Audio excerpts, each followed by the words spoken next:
नाजरीन, कच्चे के डाकू इस वक्त बड़ी मुश्किल में हैं। अब बुट्टी कबीले ने उन पर धावा बोल दिया है। ये धावा क्यों बोला गया है, इस पर जरा तफसीली गुफ्तगू करेंगे। 13 फरवरी को अब्दुर्रहमान बुट्टी को कच्चे के डाकू की तरफ से रोकने की कोशिश की गई, उनसे चीजें छीनने की कोशिश की गई। जब उनकी तरफ से मुजाहिमत किया गया तो उन्हें बेदर्दी से शहीद कर दिया गया था। अब्दुर्रहमान बुट्टी साहब जो थे वो चीफ ऑफ कल्पर मीर जलाल खान कल्पर के बेटे थे। उनको बेदर्दी से 13 फरवरी को शहीद कर दिया गया था। आज बुट्टी कबीले ने जो है उस खून का बदला लेने के लिए चीफ ऑफ कल्पर जो है जलाल खान कल्पर साहब ने अपने बेटे के खून का बदला लेने के लिए बुट्टी जो कबीले के एक शाख है कल्पर, उन्होंने कच्चे के डाकुओं पर धावा बोल दिया है। सुबह से ये लड़ाई चल रही है। उसके साथ पुलिस भी उनके साथ साथ ये रजाकाराना तौर पर ये जंग लड़ रही है। अब वहां पर भारी असले का जदीद मशीनरी का इस्तेमाल किया जा रहा है दोनों तरफ से। और तफसीली गुफ्तगू इसलिए करेंगे कि मेरा अपना तल्लुक डेरा बुट्टी से है। तो बुट्टी कबीले के जितने भी शाख हैं उन सब ने यह फैसला किया है कि अब इस खून का बदला लिया जाएगा। हम जलाल खान कल्पर का भरपूर साथ देंगे। मुख्तलिफ जगहों से बुट्टी कबीले के जो मुख्तलिफ शाख हैं उनके लोग जो है बवक्तन बवक्तन इस जगह पर पहुंच रहे हैं, कच्चे के इलाके में पहुंच रहे हैं। और सुबह से ये लड़ाई जारी है। अब तक के इतलात के मुताबिक 2 डाकुओं को शहीद मार दिया गया है।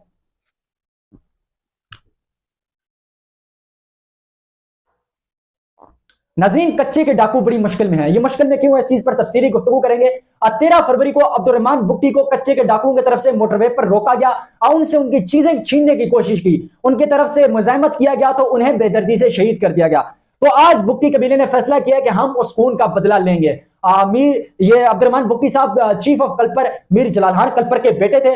तो चीफ ऑफ कल्पर साहब ने आज ये फैसला किया कि वो अपने बेटे का खून का बदला लेंगे। और सुबह से कच्चे के अंदर उन्होंने कच्चे का मुहासरा किया हुआ है। दोनों तरफ से जदीद तरीन मशीनरी का इस्तेमाल किया जा रहा है, भारी असले का इस्तेमाल किया जा रहा है। दोनों तरफ से लड़ाई सुबह से जारी है। पुलिस भी रजाकाना तौर पर उनका साथ दे रही है। इस चीज पर थोड़ी सी तफसीली गुफ्तगू करेंगे, इसलिए कि मेरा अपना तल्लुक भी डेरा बुट्टी से है।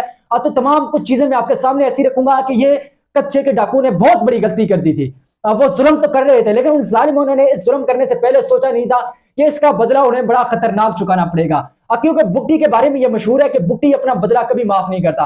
अक्सर तो ये बलोच के बारे में मशहूर है, लेकिन बुट्टी के बारे में ये वाजे कहा जाता है कि बुट्टी अपना बदला कभी माफ नहीं करता। वो कभी ना कभी अपना बदला लेता है। बदला लेने में थोड़ा सा टाइम लेता है, लेकिन वो जब बदला लेने पर आ जाता है तो इस तरह का बदला लेता है कि फिर देखने वाले भी हैरान रह जाते हैं। तो आज बुट्टी कबीले ने मुत्तहिद होकर यह फैसला किया है। चीफ ऑफ कल्पर साहब जो थे उन्होंने सुबह ये फैसला किया और उन्होंने कच्चे का मुहासरा किया। सुबह से वहां पर फायरिंग चल रही है। अब दिन जो वक्त जैसे ही बढ़ता जा रहा है, बुट्टी कबीले के जितने भी शाख हैं, मसूरी है, उसके अलावा कल्पर है, बाकी मरेठा, जो जितने भी उनके शाख हैं, उन तमाम ने भी ये फैसला किया कि वो चीफ ऑफ कल्पर मीर जलाल खान कल्पर का साथ देंगे। इस कबीले के जो बड़े सरबराह समझे जाते हैं सरफराज बुट्टी साहब है, इस वक्त सूबाई वज़ीर-ए-आला भी है। उन्होंने भी हिदायत की है कि तमाम बुट्टी कबीले के जो लोग हैं, उनके अपने जो साथी हैं, उनको भी हिदायत किया कि आप इस मौके पर चीफ ऑफ कल्पर जो है मीर जलाल खान कल्पर का साथ दें और कच्चे के डाकुओं के खिलाफ हर मुमकिन कार्रवाई करें। सुबह से ये कार्रवाई चल रही है। बुट्टी कबीले के मुख्तलिफ जो शाख हैं उनके लोग वक्तन बवक्तन वहां पर पहुंच रहे हैं। पुलिस भी इनके साथ है। दोनों तरफ से भारी मशीनरी का इस्तेमाल किया जा रहा है, भारी असले का इस्तेमाल किया जा रहा है। अब तक के इतलात के मुताबिक कच्चे के डाकुओं के कमांडर हैं, उनके एक भाई को मार दिया गया है और उसके अलावा उनके एक साथी को मार दिया गया है।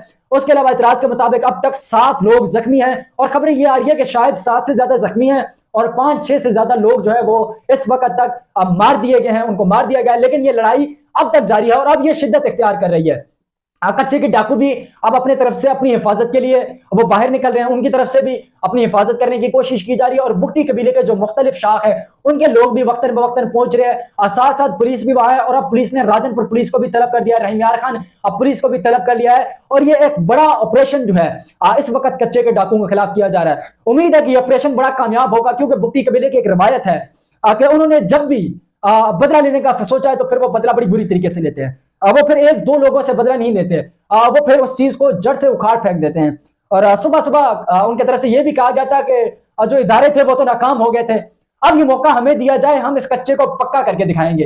ये जो एक कच्चा था बड़ी मुल्क के अंदर मशहूर था, रोज लोगों को उठाकर अगवा करके मार दिया जाता था, आज वो वक्त उन पर आ चुका है। आज बुट्टी कबीले ने उन पर धावा बोला हुआ है और अब उस कच्चे को पक्का करने का फैसला कर लिया है। सुबह से दोनों तरफ फायरिंग जारी है। उनको बड़ा शदीद नुकसान पहुंचाया जा रहा है। उनके जो अड्डे थे उनको भी जला दिया जा रहा है, चीजों पर कब्जा किया जा रहा है और अब तक इतलात के मुताबिक जो है उनको भारी नुकसान पहुंचाया जा रहा है। अब देखना ये होगा कि लड़ाई कब तक चलती है, क्योंकि अभी तो इस चीज की शुरुआत हुई है। अभी मुख्तलिफ जो बुट्टी कबीले के शाख हैं उनके लोग पहुंचने शुरू हुए, वो अपने जंग में अपने जो है चीफ ऑफ कल्पर है उनका साथ दे रहे हैं। अब ये कच्चे के डाकुओं का शायद ये आखिरी दिन हो। कच्चे के डाकुओं के दिन गिने जा चुके हैं। जहां पर ये तमाम लोग नाकाम हो चुके थे, वहां पर आज फिर से बुगटी कबीले ने यह फैसला किया है कि वो इस चीज का बदला भी लेंगे। और आज कच्चे के डाकुओं पर उन्होंने धावा बोला हुआ है और कच्चे के डाकू अब ये सोच रहे हैं कि अब करें क्या। छुड़ाएं तो छुड़ाएं जान कैसे, लेकिन जितना जुल्म करोगे, कहते हैं ना कि जुल्म ज्यादा देर तक नहीं चलेगा। अंधेरे के बाद हमेशा रोशनी का सूरज तुलू होगा। तो आज कच्चे के अंदर शायद वो रोशनी का सूरज फिर से तुलू होने जा रहा है। आज कच्चे के डाकू जो है वो फिर उस शिकंजे में आ गए हैं जिसमें उन्हें बड़ी जल्दी पहले आ जाना चाहिए था। पुलिस के हाथों आ जाना चाहिए था, इदारों के हाथों आना चाहिए था, बड़े बड़े ऑपरेशन हुए लेकिन कुछ नहीं हुआ। लेकिन आज वो बुगटी कबीले ने कर दिखाया। इस वक्त जो है वहां पर कच्चे के डाकुओं को अब इस चीज की समझ नहीं आ रही कि करे तो क्या करें।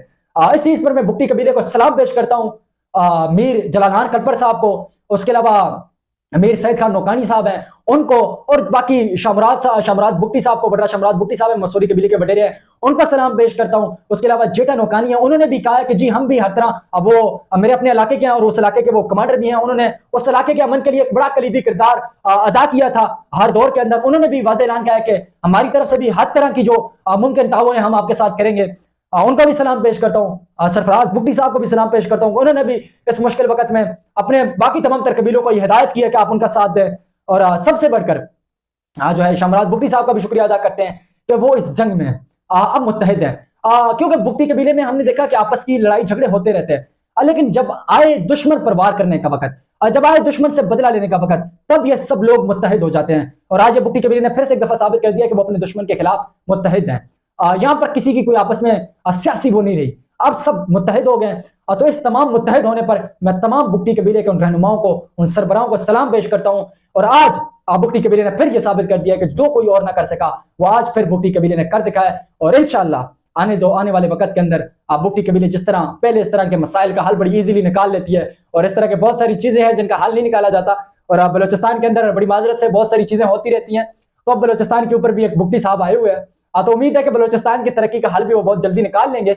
और बलोचिस्तान के अंदर जो कुछ लोग काबिज है, कुछ लोग जो आए रोज एक प्रोपेगेंडा कर रहे होते हैं, तो उनके ऊपर भी अब शिकंजा सख्त होगा। मुझे दी इजाजत, अगर आज बाबी इसके बाद अगर कोई भी नई डेवलपमेंट होती है इंशाल्लाह वो आपके सामने रखेंगे।